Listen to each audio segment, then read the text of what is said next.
Like and subscribe and click the bell icon to get new video updates.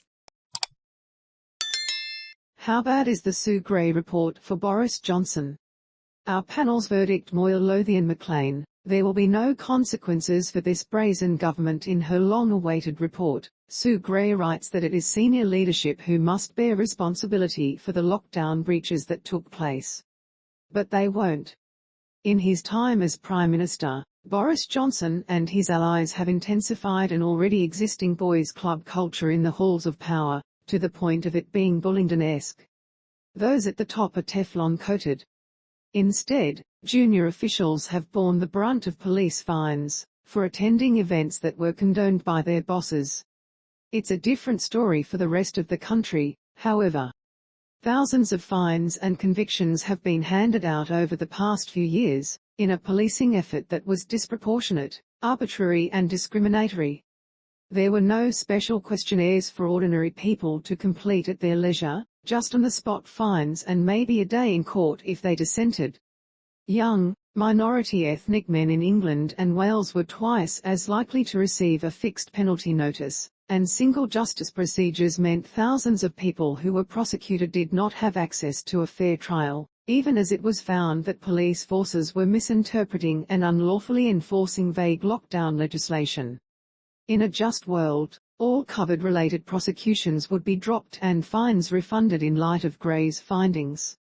But this isn't a just world. It's Boris Johnson's England, and we're all trapped in it. Moya Lothian McLean is a contributing editor at Novara Media Katy Balls. The delay to this report has saved Johnson's skin. "I had thought it was going to be so much worse," is one former minister's reaction on reading Sue Gray's report into covered breaches in 10 Downing Street.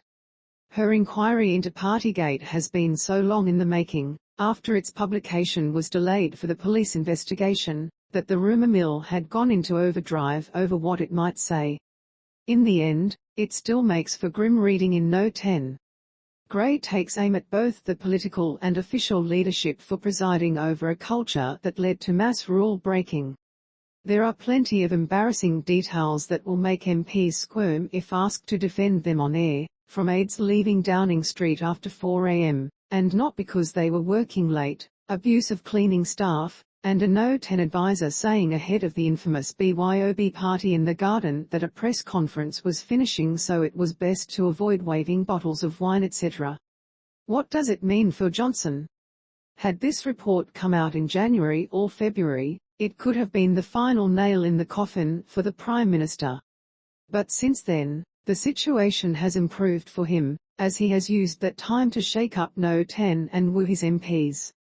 It follows that, for the time being, it appears more MPs than not are willing to stick with him, pointing to the double June byelections as the next crunch point. The reason Johnson's allies believe he is more likely than not to survive this goes beyond the report's contents. The biggest reason he is still in Downing Street is the lack of an obvious replacement. This means many MPs are backing him reluctantly.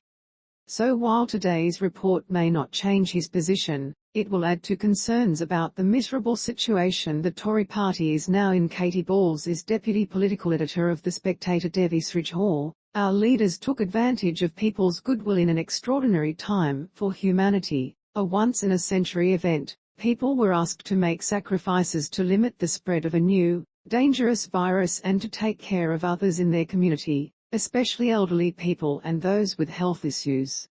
Stay home, protect the NHS, save lives," we were told on a daily basis by Boris Johnson and his ministers.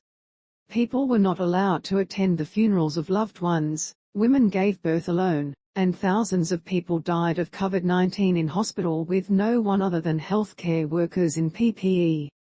It was a traumatic and sad time for the country.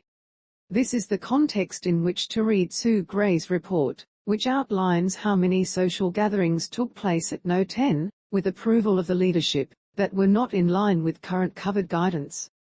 The text and photos make for difficult reading because of the contrast between parties and celebrations in No. 10, and the trauma and tragedy going on in hospitals and communities around the country. We choose who leads us.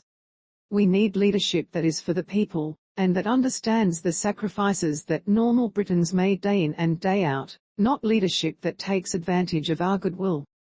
Devi Sridhar is Chair of Global Public Health at the University of Edinburgh. Lobby Akinola. The government has shown hideous disdain for the rest of us now that the Grey Report has